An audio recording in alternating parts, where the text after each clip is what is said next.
Bonjour à tous, je suis ravie de vous retrouver aujourd'hui pour une nouvelle vidéo qui va être assez courte où je vous parle de 5 produits que je n'ai pas du tout aimés parce que je n'arrive pas en fait à les utiliser. Donc si surtout vous arrivez et que vous les utilisez, n'hésitez pas à me le dire en commentaire, ça m'intéresse puisque comme vous voyez je les ai achetés.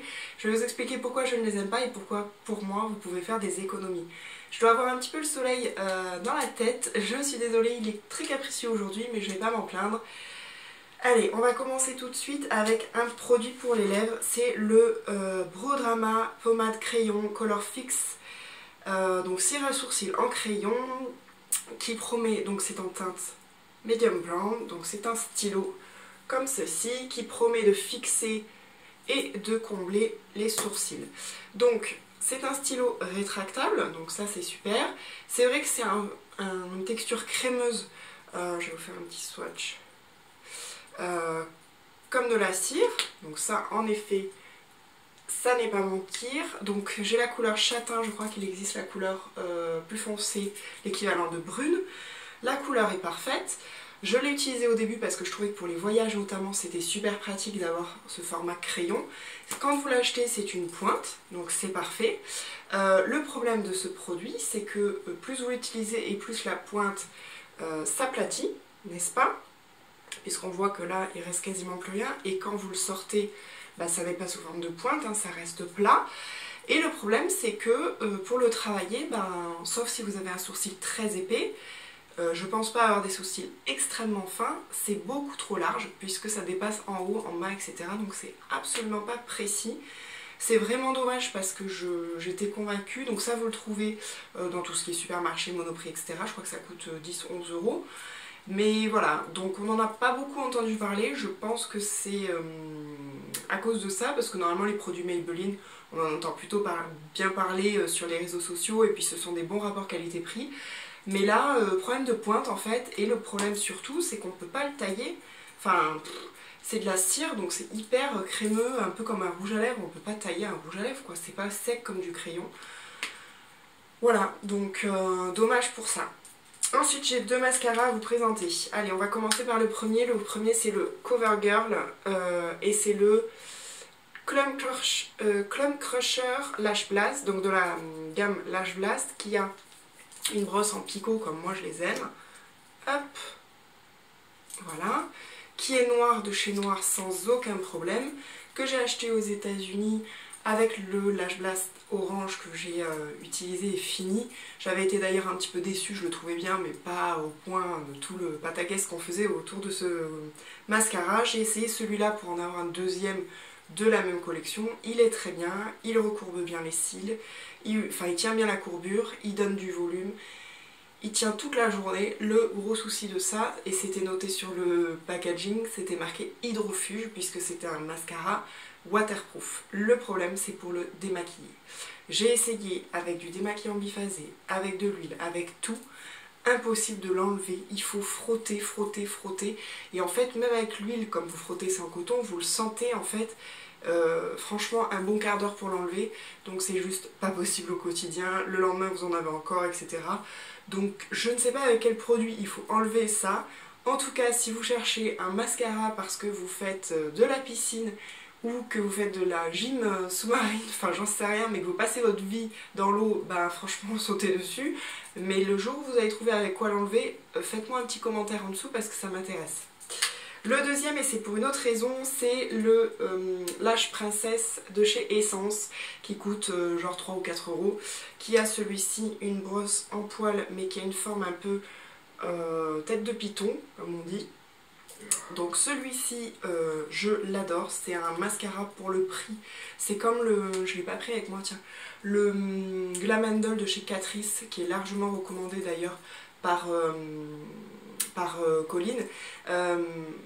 Voilà, c'est des mascaras qui coûtent rien, qui font le job, qui font énormément de volume, moi c'est ce que je recherche, vous le savez, qui sont très très noirs, qui sont très faciles à démaquiller, aucun problème de ce côté-là. Le seul souci, c'est que il transfère sur ma paupière, malgré des bases, malgré, donc j'ai essayé, je crois que j'ai 4 ou 5 bases différentes, plus des paint pots de MAC, etc., etc., ça transfère toujours.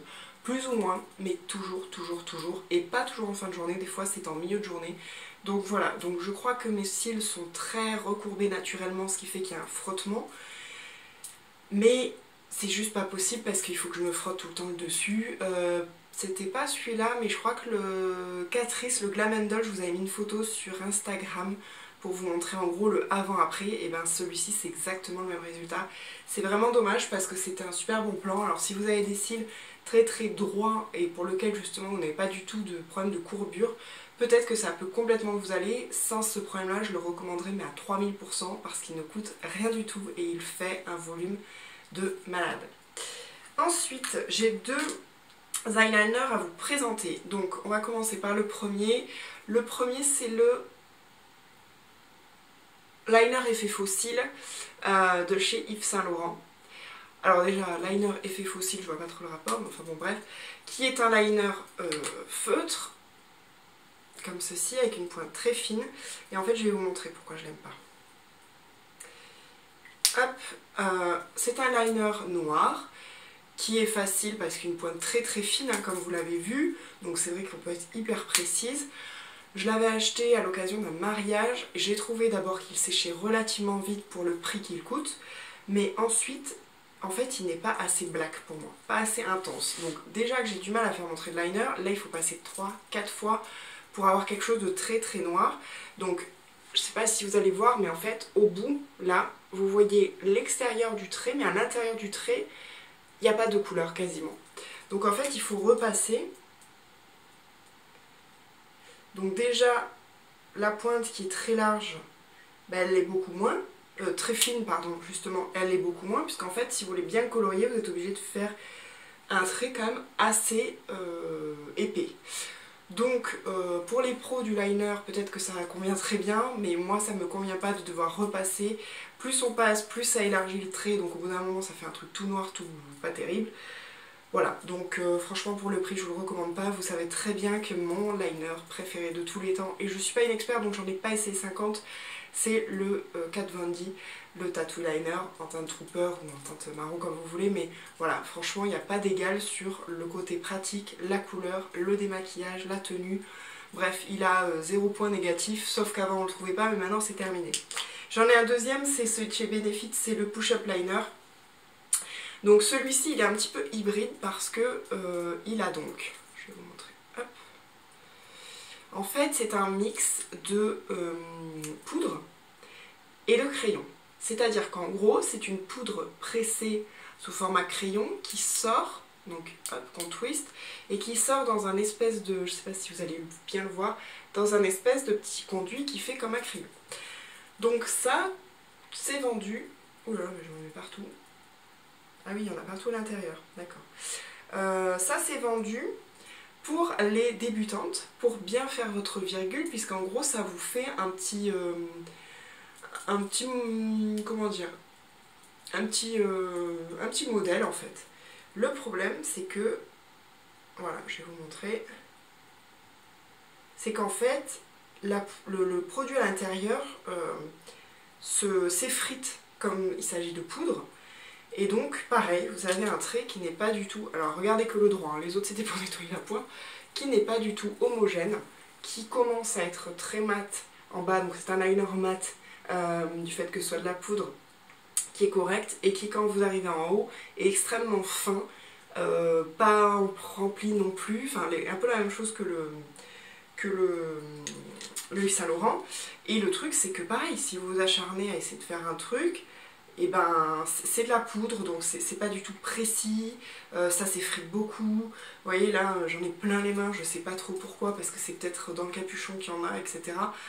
Enfin franchement ils disent que c'est pour les débutantes, mais je trouve ça hyper compliqué à utiliser. Eyeliner gel haute précision, alors moi gel et haute précision je le retrouve pas du tout. Voilà, donc je suis pas sûre pareil qu'il soit très vendu, je sais pas. Voilà, cette vidéo est terminée, j'espère que vous aurez fait les découvertes et surtout que vous vous éviterez d'acheter ces produits-là. Encore une fois, si vous savez comment les utiliser et que vous y arrivez, dites-le moi, ça m'intéresse. Sinon, écoutez, prenez soin de vous et puis à bientôt pour une prochaine vidéo. Bye bye.